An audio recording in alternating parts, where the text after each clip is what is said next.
رب کی ناراضگی کا باعث قرار دیا گیا ہے۔ اور ہم نے انسان کو اپنے والدین کے ساتھ نیک سلوک کرنے کا، خدمت کرنے کا، حسن سلوک کا کرنے کی وصیت کی ہے۔ وَإِن جَاهَدَاكَ لِتُشْرِكَ بِي مَا لَيْسَ لَكَ بِهِ عِلْمٌ فَلَا تُطِعْهُمَا۔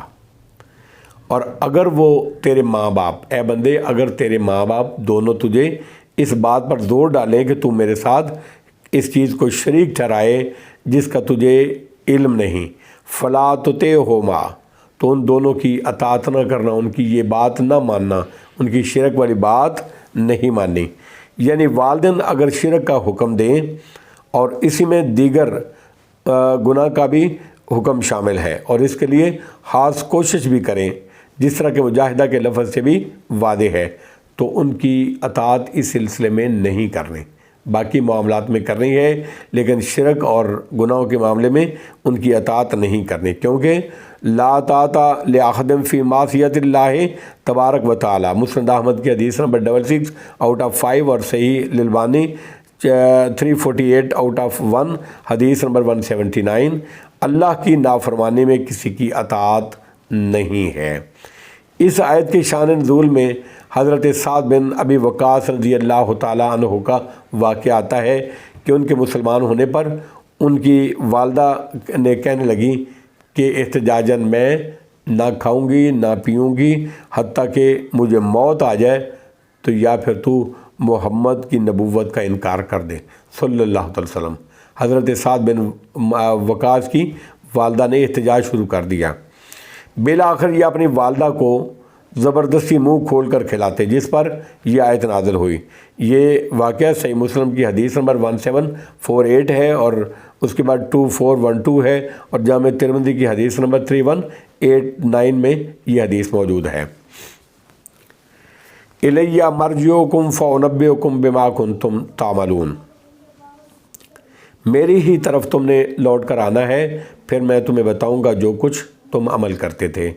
آیت نمبر 9، والذین آمنوا وعملوا الصالحات لندخلنہم فی الصالحین، اور جو لوگ ایمان لائے اور انہوں نے نیک عمل کیے، لندخلنہم فی الصالحین، ہم ان کو نیک لوگوں میں ضرور داخل کریں گے۔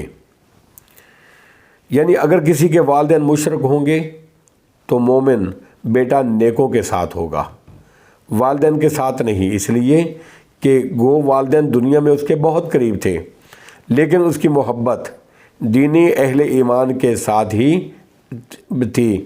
بنابری المرء ما امن حبہ کے تحت وہ زمرہ صالحین میں ہوگا۔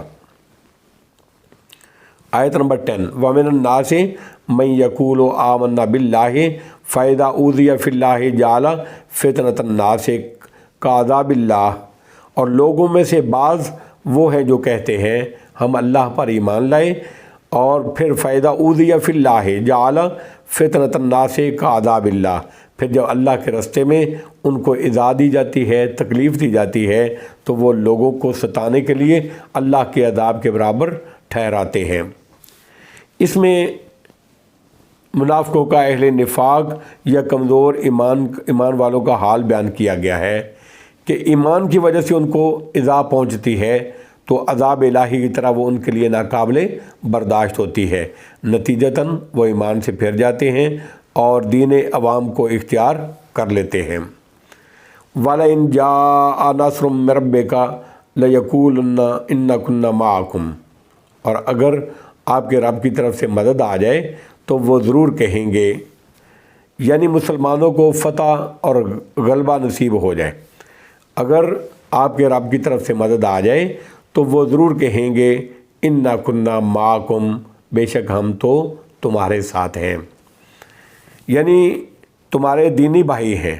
یہ وہی مضمون ہے جو دوسرے مقام پر اس طرح بیان فرمایا گیا کہ وہ لوگ تمہیں دیکھتے رہتے ہیں، اگر تمہیں اللہ کی طرف سے فتح ملتی ہے تو کہتے ہیں کیا ہم تمہارے ساتھ نہیں تھے، اور اگر حالات کافروں کے لیے کوئی سازگار ہوتے ہیں تو کافروں سے جا کر کہتے ہیں کہ کیا ہم نے تم کو گھیر نہیں لیا تھا اور مسلمانوں سے تم کو نہیں بچایا تھا۔ یہ مقام سورہ نساء کی آیت نمبر 141 میں موجود ہے۔ وَلَئِن جَاءَ نَصْرٌ مِّن رَّبِّكَ لَيَقُولُنَّ إِنَّا كُنَّا مَعَكُمْ، اور اگر آپ کے رب کی طرف سے مدد آ جائے تو وہ ضرور کہیں گے بے شک ہم تمہارے ساتھ ہیں۔ اَوَلَيْسَ اللَّهُ بِعَالَمَ بِمَا فِي صُدُورِ الْعَالَمِينَ، کیا جو کچھ جہان والوں کے سینے میں ہے اللہ اس کو خوب جاننے والا نہیں؟ یعنی کیا اللہ ان باتوں کو نہیں جانتا جو تمہارے دلوں میں ہے اور جو تمہارے ضمیروں میں پوشیدہ ہے؟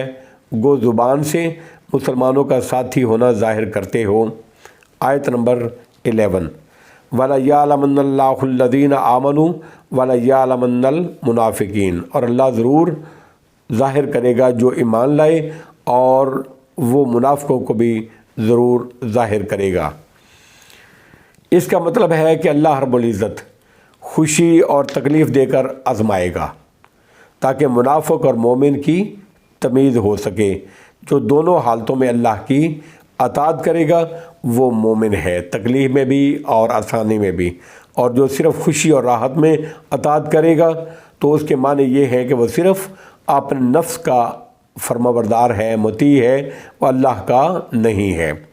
جس طرح دوسرے مقام پر سورہ محمد کی آیت نمبر 31 میں اللہ نے فرمایا وَلَنَبْلُوَنَّكُمْ حَتَّىٰ نَعْلَمَ الْمُجَاهِدِينَ مِنكُمْ وَالصَّابِرِينَ وَنَبْلُوَ أَخْبَارَكُمْ، ہم تمہیں ضرور آزمائیں گے تاکہ ہم جان لیں کہ تم میں مجاہد اور صابر کون ہیں، اور تمہارے دوسرے حالات بھی جانچیں گے۔ جنگ احد کے بعد جس میں مسلمان اختیار اور امتحان کی بھٹی سے گزارے گئے تھے، فرمایا سورہ آل عمران کی آیت نمبر 179 میں ما کان اللہ لیذر المؤمنین علی ما انتم علیہ حتی یمیز الخبیث من الطیب، نہیں اللہ تعالیٰ کہ وہ چھوڑ دے مومنوں کو اس حالت پر، اللہ تعالیٰ مومنوں کو اس حالت پر نہیں چھوڑے گا کہ جس پر تم ہو، یہاں تک کہ وہ جدا کر دے پاک کو اور ناپاک کو۔ واللہ اعلم بالصواب، وآخر دعوانا الحمدللہ رب العالمین۔